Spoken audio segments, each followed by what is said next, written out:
If you've ever felt your emotions flip 180 degrees, or felt hurt but somehow ended up blaming yourself, if they've called you too sensitive or too childish, congratulations. You've just stepped into one of the most powerful psychological manipulation traps there is, gaslighting. And today, we're going to break down exactly how a manipulator messes with your mind, step by step. Have you ever felt this? You try to talk about your big plans for the future, and instead of listening, your parents twist the reality. That's not realistic. With your abilities, you should aim lower. You need to know your limits. They don't argue with your emotions. They take away your right to interpret your own experience. And over time, you stop trusting your own memory and start blaming yourself instead. It's what experts call an asymmetrical conflict. You think you're having a conversation between two equal parents, but you're not. In other cases, somehow bad people always meet good ones. Facing toxic people, you choose to soften your words. You give the benefit of the doubt. You think, if I can just help them understand my intentions, this will calm down. But with a toxic or high conflict personality, clarity is not calming. Every explanation gives them more material, more angles to twist, and more buttons to push you.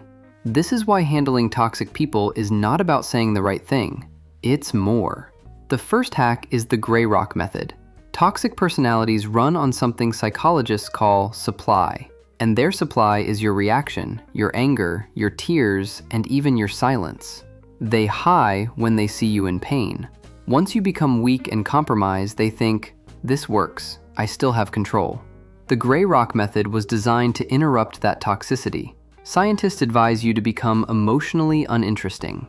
Not rude, not cold, just neutral. Short answers, flat tone, no visible reaction. Just remember to respond, okay, with every toxic word of them. You're not trying to win. You're not trying to convince. You're trying to starve the interaction of oxygen. But gray rock works best when you can create distance. You make a distance with them with no effects. But what if you can't? Like you guys are colleagues or co-parent with them.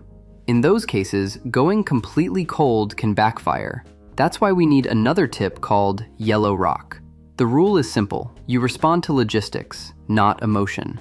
If they send an email full of insults, accusations, or character attacks, you ignore the emotional content and respond only to the facts or work. Give you an example. They write, "You're selfish and you never cared about the team." You respond, "Hi, thanks for your message. The project deadline is Tuesday at 3 p.m. Please confirm you received the files. Best regards." See? You don't defend yourself. You don't address the insult. Just show you look calm, professional, and reasonable. Yellow rock protects you from a very common manipulation tactic, using your silence to paint you as the problem. But what if the toxic person is someone you love or very close to you? A parent, a sibling, someone you can't cut from overnight. In those cases, let's create a glass wall between you and them. This method asks you to keep your mind really strong, change the question in your head, and change how you accept their words. Compassionate detachment means you stay present, but you stop absorbing their emotional chaos. You don't shut them out, you don't attack them, you don't disappear. You simply stop letting their emotions pass straight through you. Picture a clear glass wall between you and them. You can see them, you can hear them, but their words hit the glass and slide down instead of entering your body. They might say something critical, controlling, or dismissive. Instead of reacting emotionally, you pause and remind yourself, this is about them, not about me.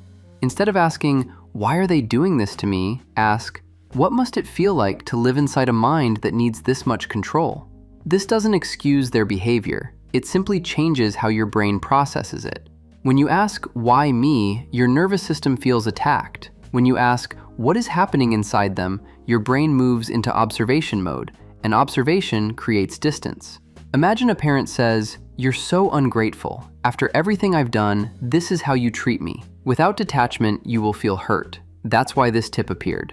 You have to remind yourself, this statement is coming from their unmet needs, not my failure. There is one reflex that traps almost every empathetic person. It's called JADE.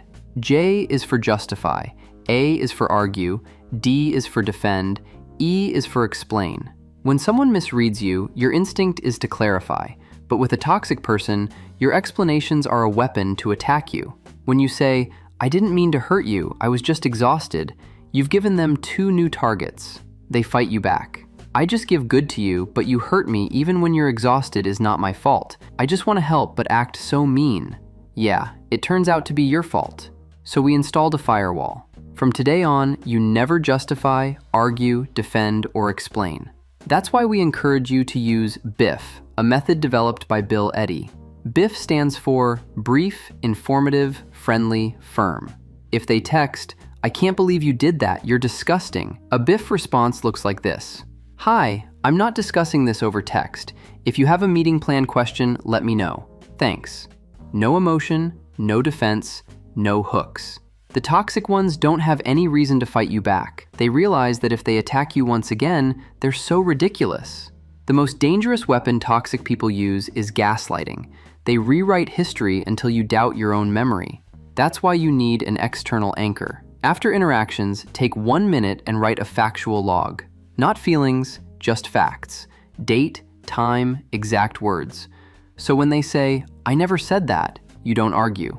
You check your record. And finally, trust yourself. Gaslighting works because words can sound loving, but your nervous system doesn't lie. If their voice is sweet, but your chest tightens, if exhaustion hits instantly, when words and bodily sensation don't match, always believe the body. Dealing with toxic people is not about winning arguments. You will never win that game. It is about reclaiming the space in your mind and body that they have occupied for too long. The real goal is detachment. You have to get away from the toxic person as fast as possible.